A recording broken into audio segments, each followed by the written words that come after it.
to this Google App Script course, and so we had some holidays, and but we had an interesting lesson last time. So if you want to catch up, the stuff's on YouTube. So the playlist. Hey Charles. So I put the playlist on YouTube. Last week we had a little look at how you create web apps. So we didn't go too deep into that. If you probably can catch up with half an hour of video watching max. Right, this week I want to introduce a little bit more theory, namely about a bit of object-oriented programming, and then I want to show you something that came up this week, which was a nice example of Google Apps Script in use, which sounds like the sort of things you guys are starting to do. So it's basically was a COVID-19 planning app, and Sybil, the assistant of Sam Hughley, came to me. She'd written a function and needed a bit of help getting it working. And it turns into something quite cool. So I made a copy, anonymized the data, and I'll show you that in kind of the second half of this lesson. But anyway, so you're all fired up, ready for some more Google Apps Script?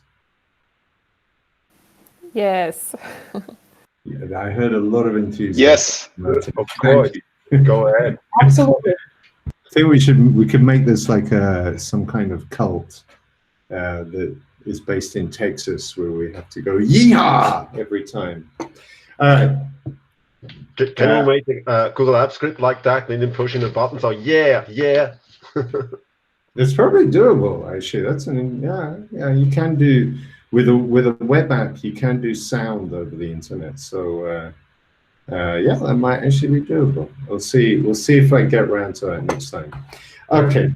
Next lesson, huh? You provide the button.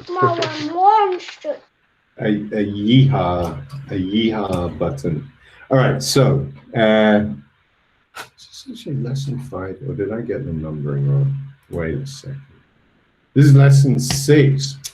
Hold on 1 second. Let me just live edit this. All right.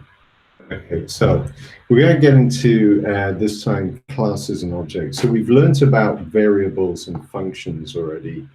This time we're going to talk a little bit about classes and objects, and the goal here basically is to help you understand how to read the Google Apps Script API documentation. That's the overall goal. The things we're going to have a look at is basically the essentials of object-oriented programming. See this in practice with the Google spreadsheet classes, and we're going to also then, with this example I was just talking about, just see a little bit of spreadsheet triggers in action, and a complete simple working app for kind of timetable planning. All right, so far what we did, we've created functions and variables and things like this, and in a theoretical sense you could call that procedural programming. And there's another kind of aspect to programming called object-oriented programming. And with object-oriented programming, let's say this became famous and popular through languages like C++ and Java. But the basic idea is that you bundle functions and data together into things that you can interact with. And the two key words here is that you have classes and objects. So a class is you can think of it like it's a kind of a blueprint. So if you have like a blueprint for a building, for how to build it, you can take that blueprint and make that building many times. And the actual term in programming is you instantiate an object. So instantiate means create an instance of an object. So you take the class and you get and create an object of that class. And so that's very abstract. Let me give you an example that you guys have already kind of been half familiar with. So over here on the left, you have the Google Apps script documentation you may have seen in your browser looking at the spreadsheet part. And in here you have the first class that you usually interact with is the spreadsheet app class. In fact, now this thing is a little bit of a special thing that Google does. In programming jargon, you could call this a service or maybe a singleton. It's what happens is that whenever you create a script, Google has already created an instance of this object, let's say, that you can call the methods on.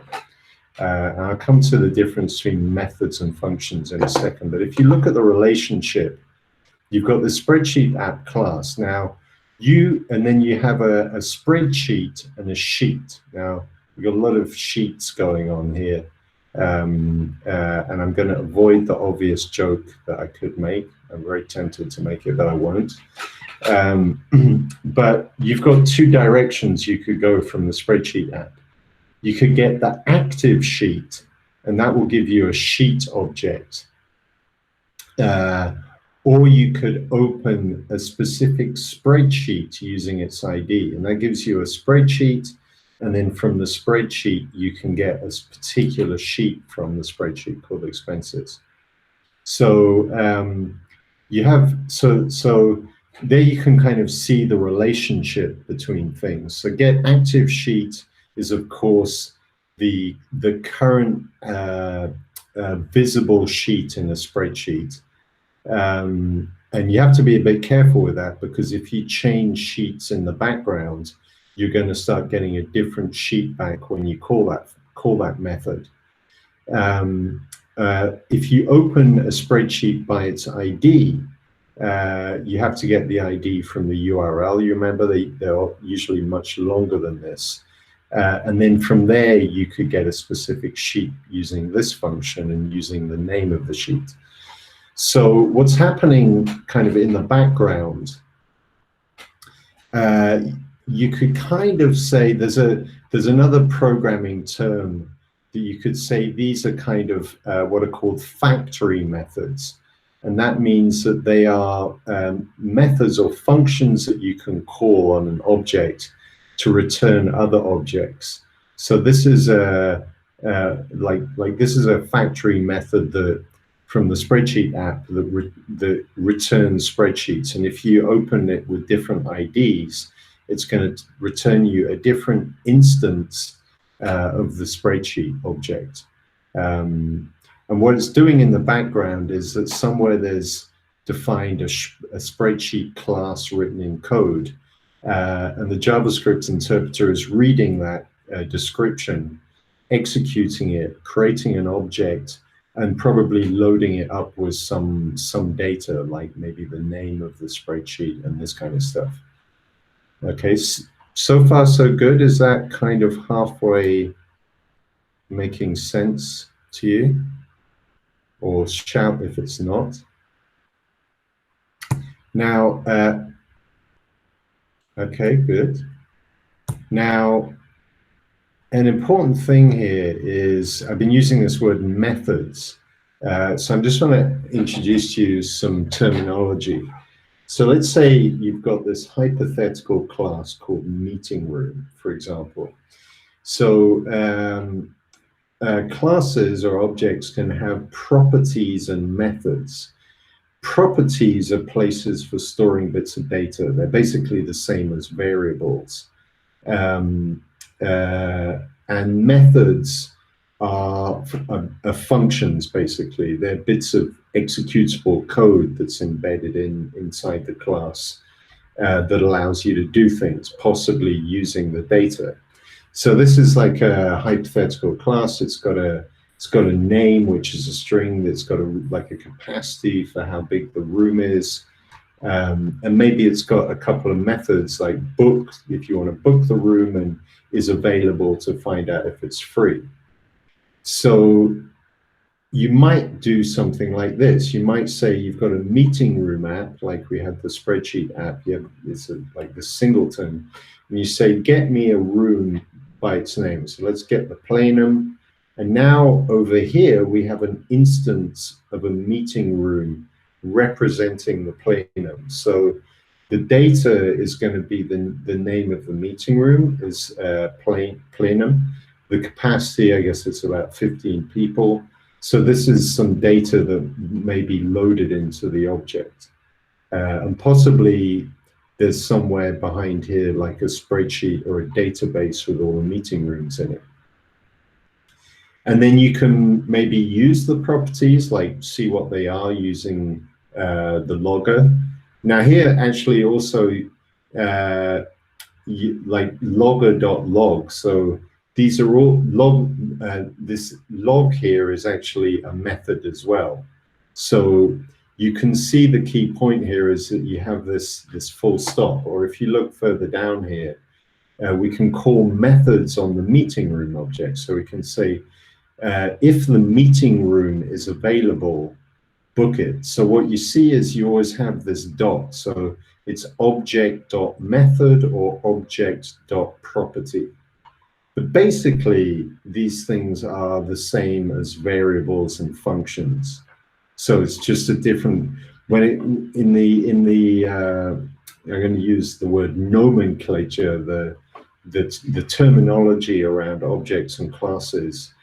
You talk about properties and methods versus normally you talk about variables and functions. Now, if I show you that, let's take a look at the spreadsheet app. If we now go and look at the documentation, maybe this starts to make a bit more sense. Now, so these are all the various classes on the menu here that are provided for working with the various G Suite applications. And some of them, actually very few of them, expose properties to you. Most of them are just have a bunch of methods. And where they do expose properties, it's more like useful configuration information. Like you've got enumeration basically just means a list. And so the spreadsheet app has a list of possible color types. And maybe you would use that if you're styling a spreadsheet and giving different cell backgrounds and this kind of stuff. But anyway, you can see all of these here are described as properties. That's the name of the property.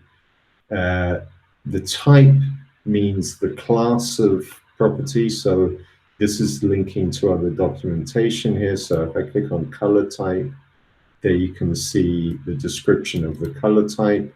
And yeah, maybe that example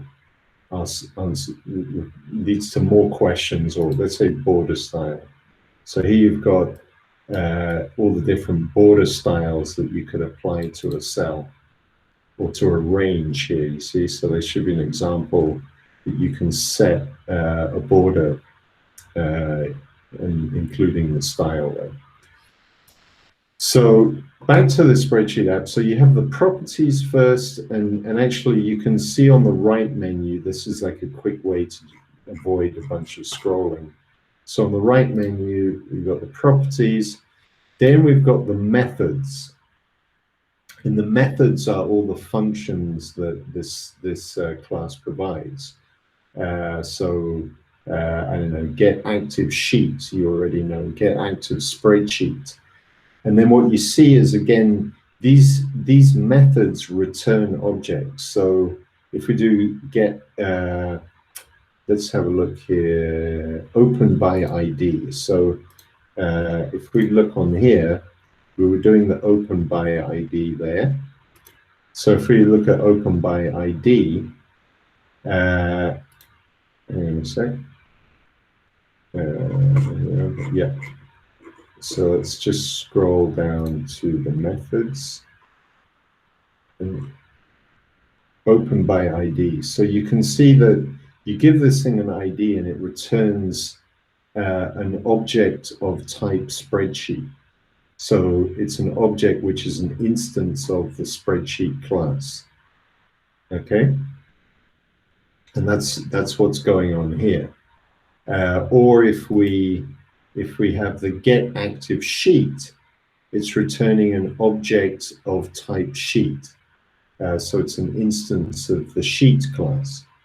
And then if we go and have a look at the spreadsheets class definition, now here you see this one doesn't have any properties, but it does have methods.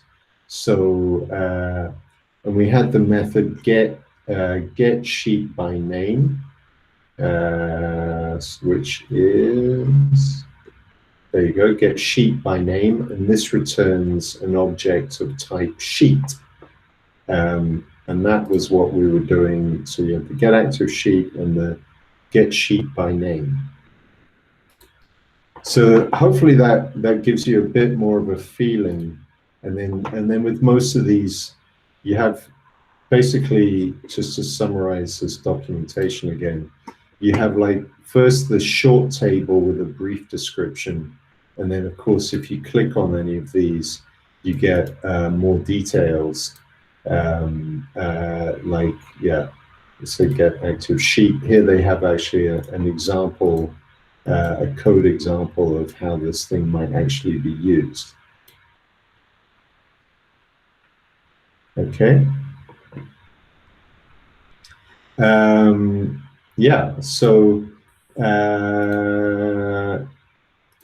all right, so just to summarize that again, so basically a class, what's different, the difference between like a class or an object and a function or normal code is that a class is basically a bundle of some data and some functions, so some variables and some functions.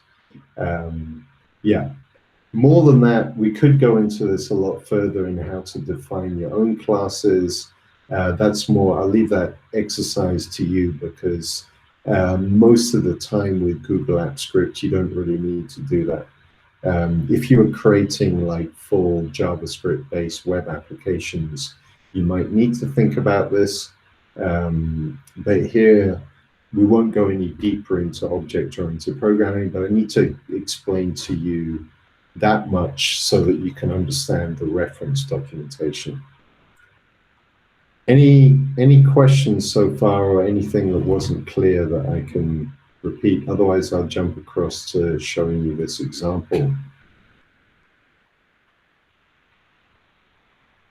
Give you a moment to think. Maybe I can, or one question I ask you, is there any of you that are new to the, completely new to the idea of object-oriented programming?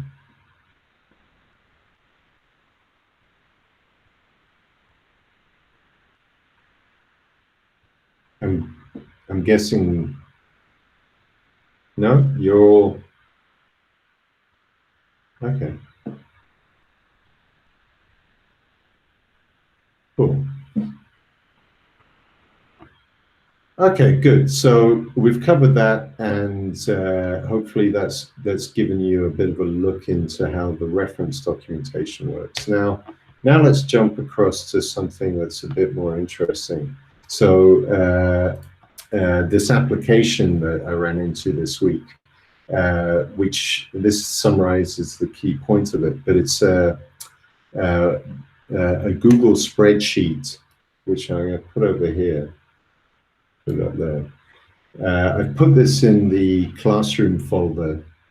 But the basic idea of this thing, I've changed the names to protect the guilty.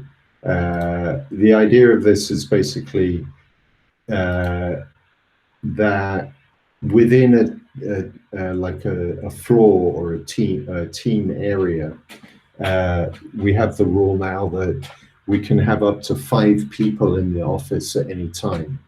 We don't want more than that because we don't want to spread viruses too fast. So people are filling this thing in, and the key here, they have like red is in the office, home office, Kurzarbeit, or a holiday. And but then the question is how do you quickly see how many people are in the office at any time? And that was a perfect opportunity for some Google Apps script. So the first thing that was done is let's dig first into this function.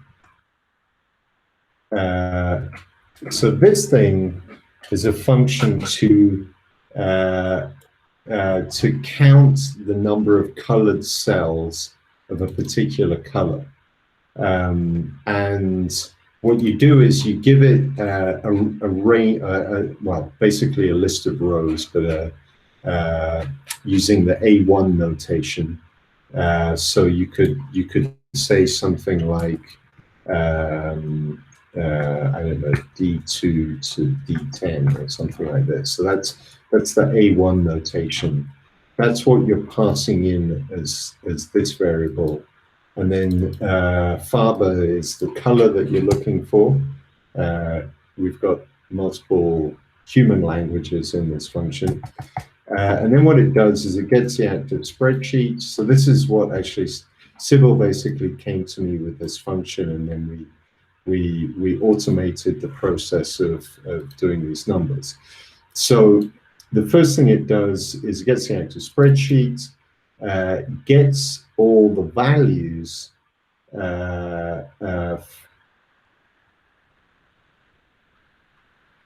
you know, I think about it,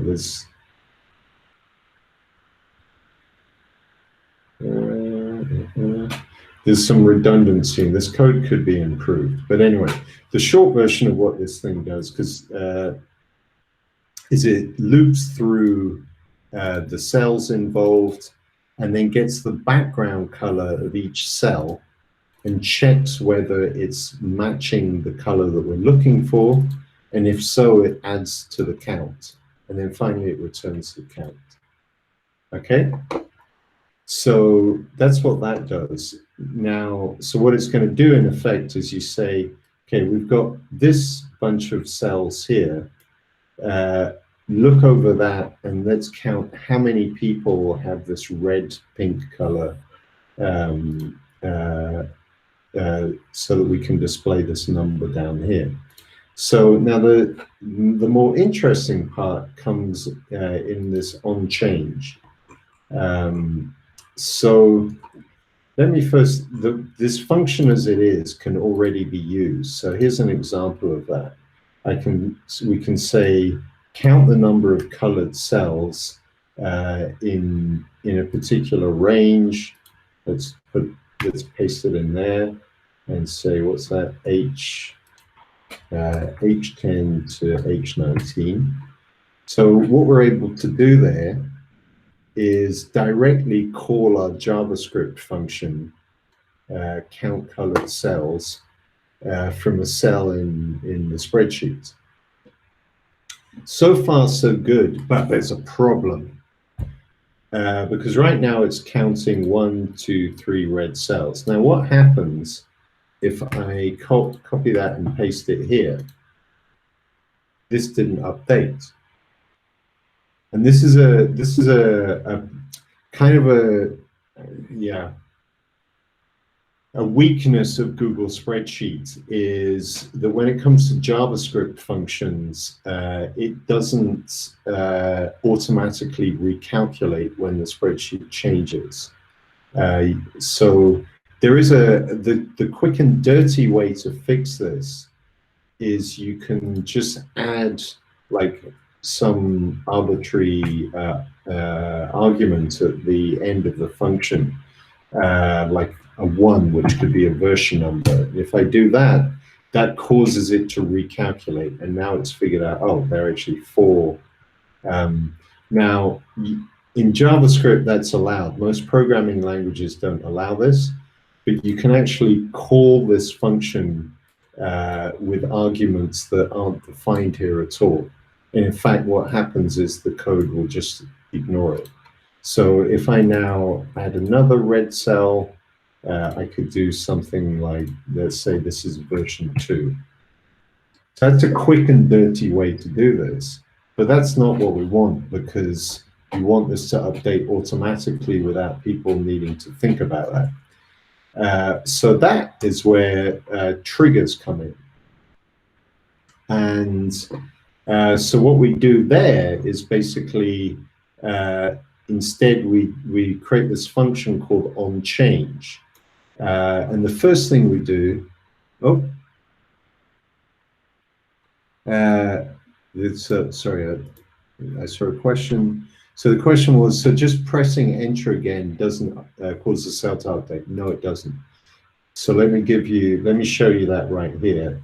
So if I copy that cell from there to there, go in here and then hit return, you see it didn't, it hasn't updated.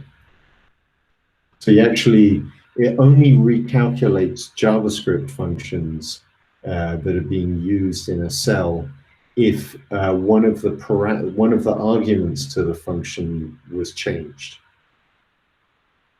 which is not cool, but that's what we're going to solve next with this onChange function. So with this, we're going to take a different approach.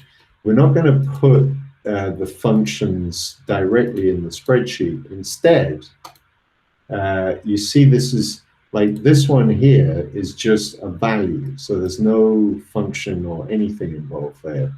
That's because this code here goes and updates in the background. We'll have a look through what that code is doing in a second. But the way that works is if I click on this thing for the triggers, which you can also get, edit all your triggers or current project triggers, you can also get from the edit menu. But if you just click on the clock icon, you'll see the triggers for this project. So what we have here is a trigger. If I look at this, whoops, alas, I haven't seen that before. Okay, what we have here is a trigger that says run this function onChange, and I can call my function anything I like, but onChange kind of makes sense, which runs at the deployment head. Now, head means the most recent version. At the moment, we don't have any options there, but what I could do is create a version. Yeah, let's just call the first one initial working version, for example. And then I go back into here.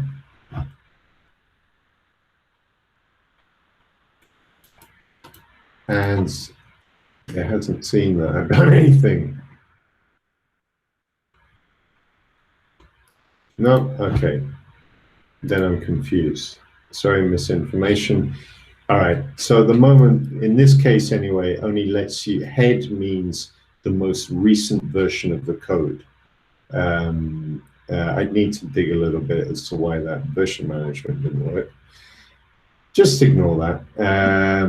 And then the next option is you select the event source. So you can say three things. We've looked a bit at triggers already, but you can say for a container bound script like this one is, a container bound, remember, means that you launch the script editor from inside a spreadsheet. So this script belongs to that spreadsheet. So if you have a container bound script, you get the from spreadsheet option. If you just create a standalone script over at script.google.com, this one doesn't, and then you create a trigger, you will be missing the spreadsheet option. You also have time driven. For those of you with like Unix experience, it's kind of like a cron job.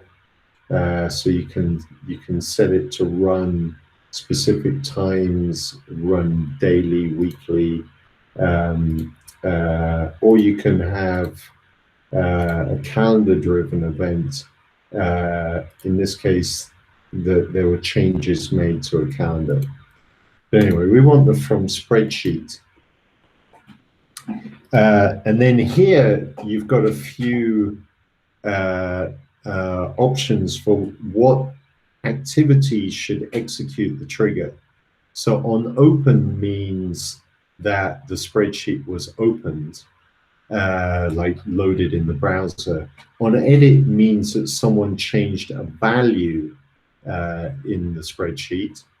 On change means someone just changed anything in the spreadsheet. Now, and the funny thing is because we're just changing background colors and we're not actually editing any values, this is the one that we want, okay? And then finally, you have this thing of failure notifications. So because this code runs in the background and maybe there's an error or something, this says how often you should get emails from Google telling you that something failed. Okay, so then we can save our trigger. Well, it's already. Oh,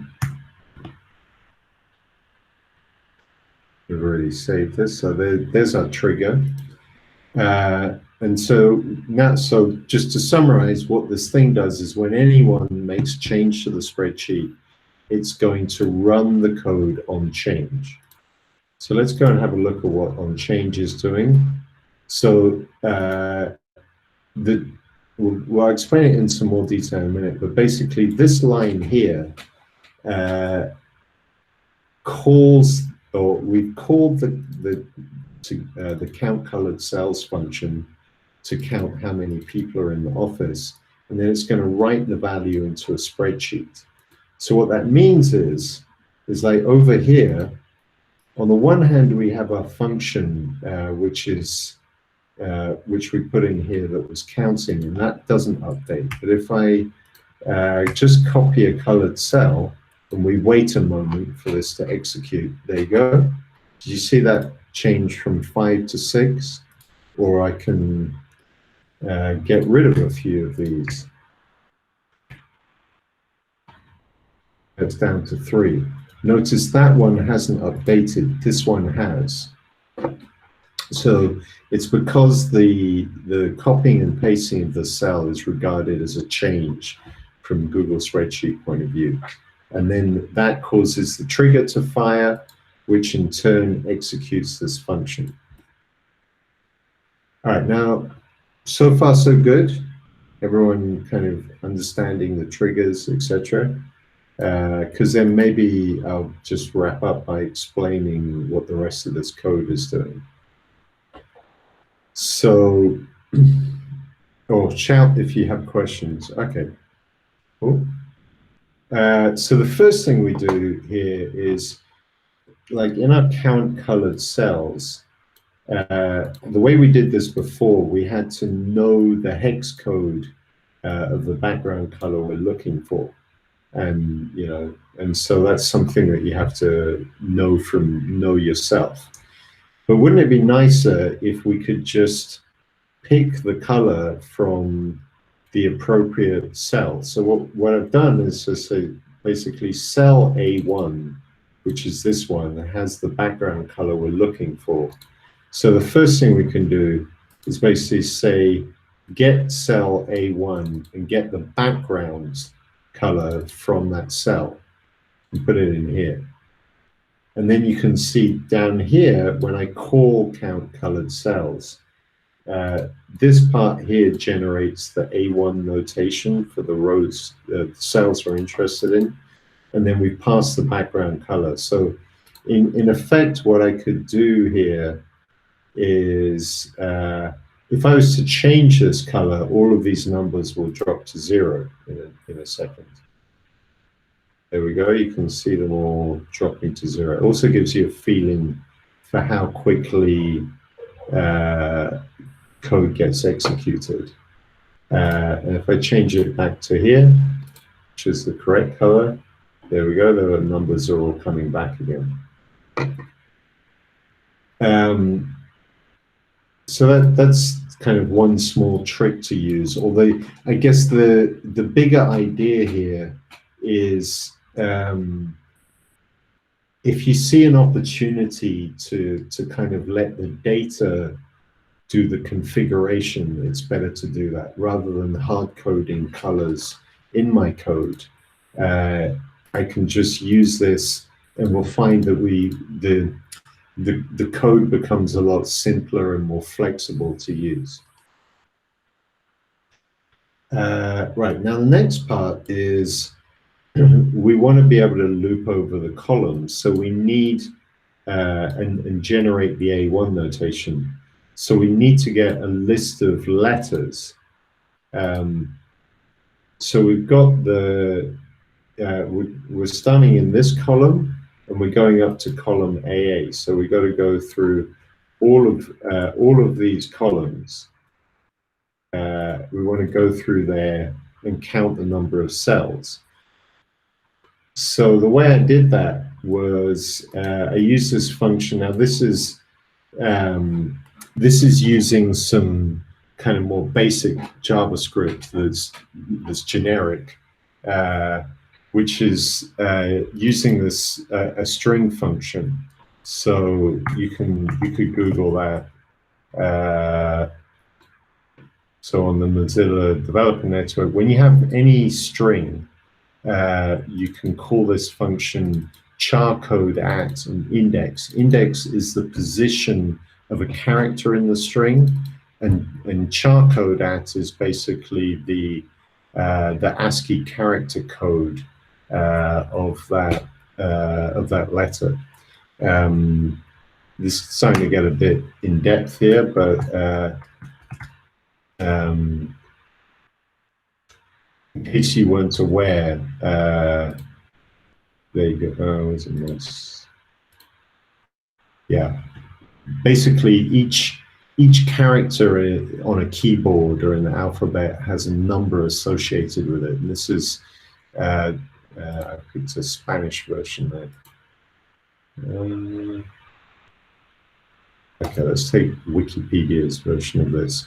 But basically, every character maps to a number, and then in the code, we first because these numbers appear in a sequence, we can get a list of these numbers, and then we're creating an array where once we have the number, we can get back to a character using this from char code. And then we return an array. So the short version is what this function does is it makes you a list of letters in alphabetical order.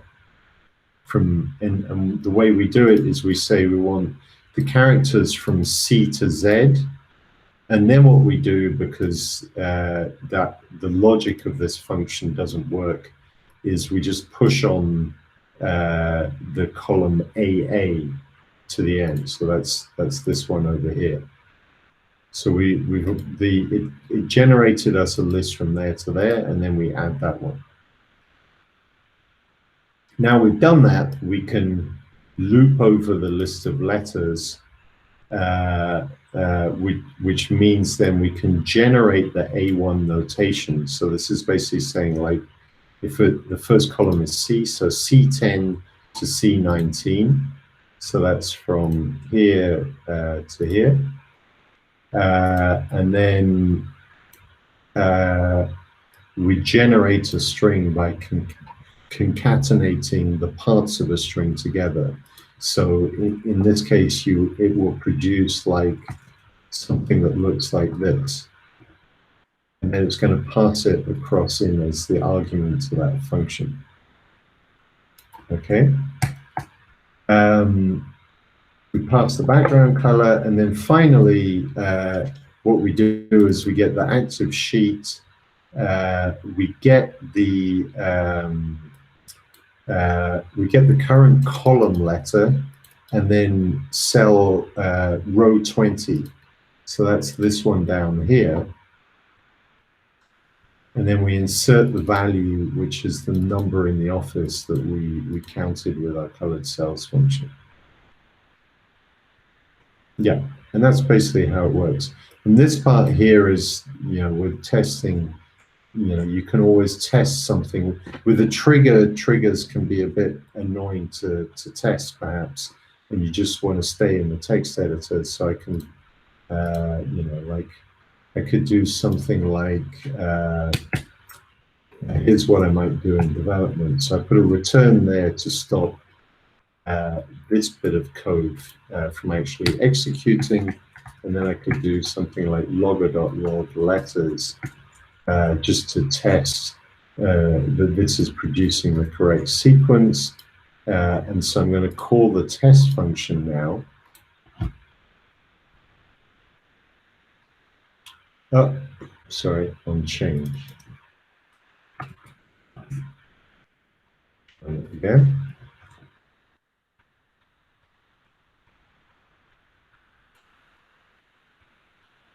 And it's having a long thing. That's interesting. Okay, it's done. So there you go. It's created an array, which is a list of letters starting from C through to Z, and then we appended AA on the end.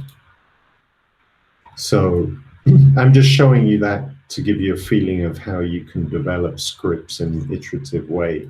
So I usually just have a function, I call it tests, where I can execute these functions, these other functions, and just see what they're doing.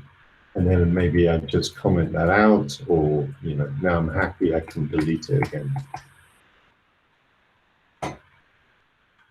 Cool. Any questions about the spreadsheet or the logic? And maybe I asked there, are you guys also starting to feel a bit more confident with loops and stuff like that?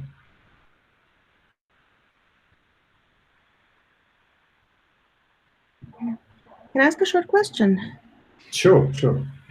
I find it a bit strange that you need to do this character array, and then you need to push AA because that's the identifier of the next column. So that means that if you add more columns, say one more week, then you're going to need to kind of add those manually in here.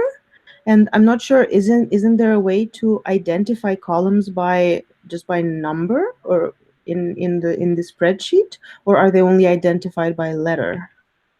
It's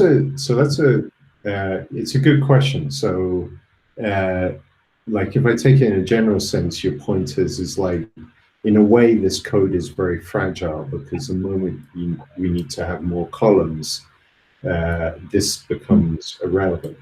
So the reason why it's like this, and I guess the point I'm emphasizing is first of all, I think in this environment, quick and dirty solutions are usually like perfectly okay. So for the time being, that's all the spreadsheet has, and we got a job done quickly so that we could already start using this thing.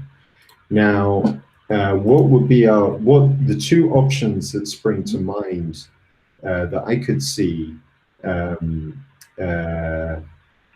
if thinking about this? So let's just add, what do we get there? Oops. If I insert a column, so we got A, B. So we could carry on with the quick and dirty approach. Like if I do something like,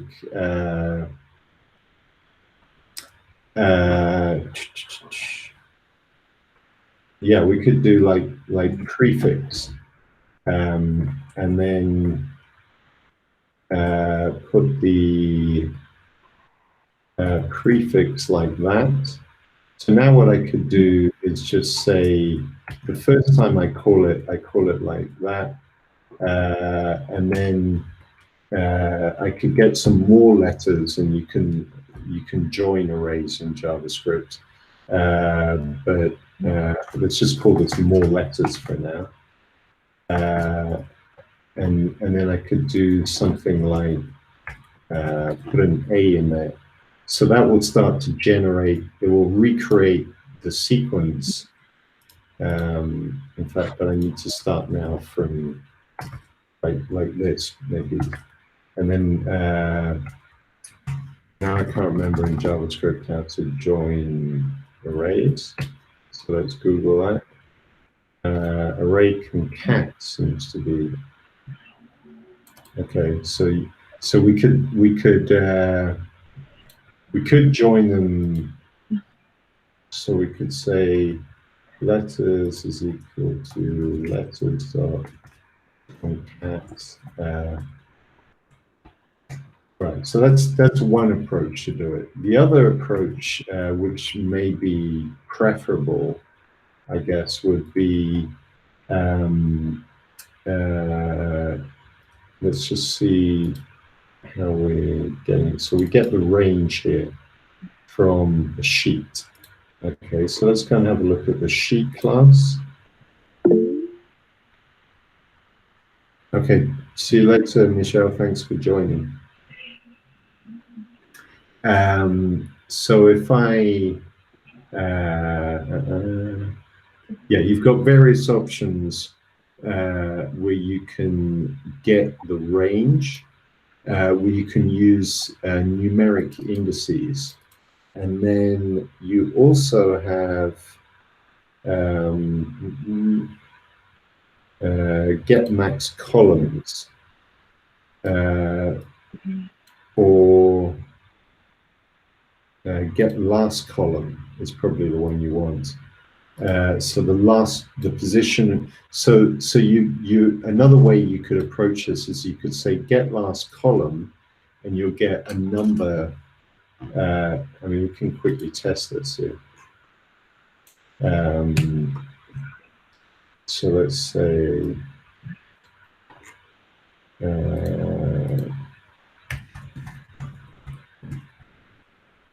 just push this up a bit. Okay, and then we could say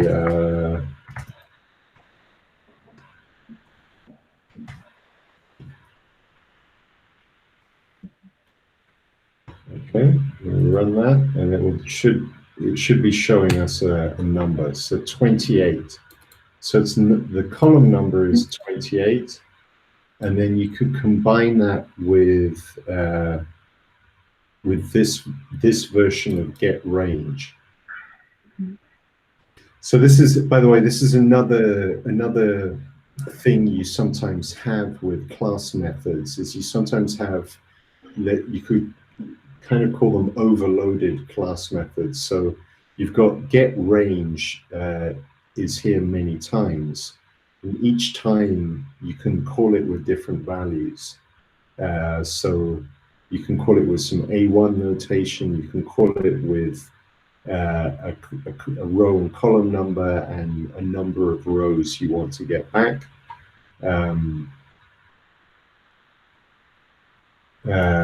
Yeah, so there's different ways you can call that function. And that would probably make this situation a little bit more robust. Does that answer your question, kind of? Yes, thanks for the explanation. And yeah, I didn't mean this as a criticism on this solution. No. I think it's a very good question. I'm very hard to criticize because I have a very high opinion of myself. No, I'm kidding. No, no. I mean, I think. I mean, the reason why I explained all that is because often in software development, people are striving for generic solutions that are well engineered to save time in future. So, you know, it's obvious, you spotted an obvious case that, oh, we're going to be adding more weeks soon. So shouldn't this function support having more columns in an easy way rather than starting to hard code AA? It's a very good question. And in general, I agree. The flip side is that I think, you know, that you can over-engineer these scripts because you're also looking for things where you get get results quickly, and So the way I tend to look at that is the first version of something I'll do quick and dirty, and then wait and see until kind of requirements change. I could give you a quick example of this. So, oops, I'm the wrong user. So, for example, with the TX Academy code base, this is one of the earlier versions of the script. And here, basically, all the code is in one big file. And this thing I just kind of grew as I was going. Now, that's kind of the state from about maybe 6 months ago. But now we've reached the point where, if I can find it, so where we're starting to invest more time in making this like a better engineered project. So this version of it is now a shared library where the code is kind of cleaner and well documented, and I've started to break it up into pieces, like all the logic for handling emails is here, and this was driven by HR also wanting to use TX Academy.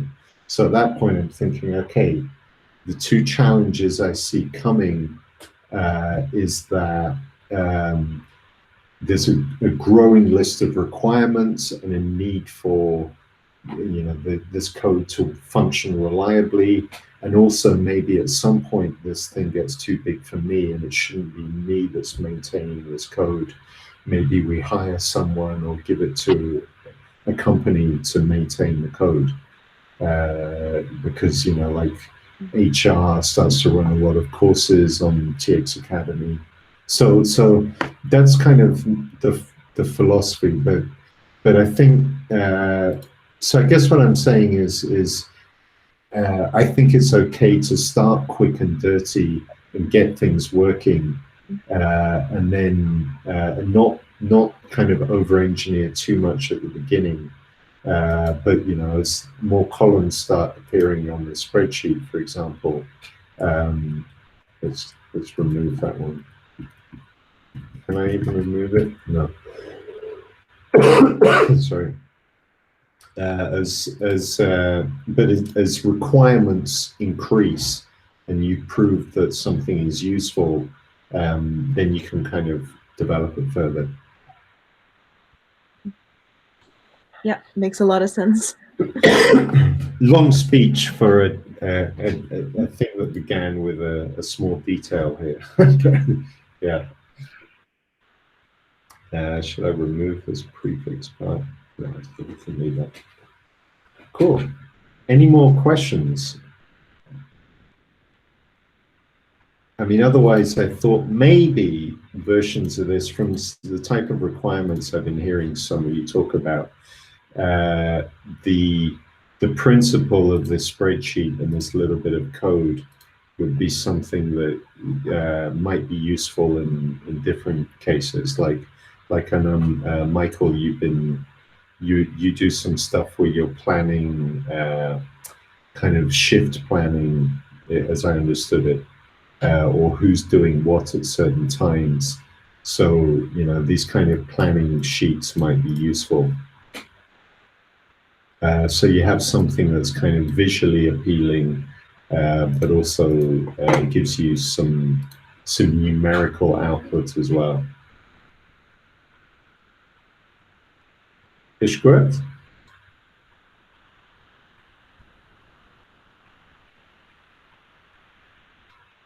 Okay. So for next time, so the first thing I'm thinking, let's just quickly review where we are on the big plan, because I've kind of, the initial plan we had right at the beginning has changed a little bit since. And what I'm very happy with is some of you guys have started to use, Google Apps Script yourselves. And I think, most of the stuff now you're getting familiar with. And I'm looking across this thing. So we did the introduction. We jumped around a bit, but the kind of the APIs we've got into, we've seen some working apps. Last week we looked at the basics of HTML and web apps. I could do a more in-depth one where we build something a bit more complicated. So that's this one we could still do. The events and triggers, I think we've seen that now a few times. So maybe this doesn't need a full lesson. Customizing sheets could be optional because that's more about programmatically making a sheet look a certain color, and the advanced topics was a placeholder. So I would say I've got kind of material to do this lesson, and then what we could do is 1 or 2 more lessons where we actually go and try and like build an app in real time, and kind of together stumble through, like see if we can figure out a good way to solve a use case. So I guess the first question is, so I'm saying probably we could do 3 more lessons, and then after that probably it makes more sense. If any of you want more help, I'm happy to work one-on-one with you. But then again, yeah, wait, there is one big topic I've forgotten, which is reading emails. All right, so the first question is are there any of you for which 4 more lessons would be too much? Or does four more lessons sound like a reasonable number?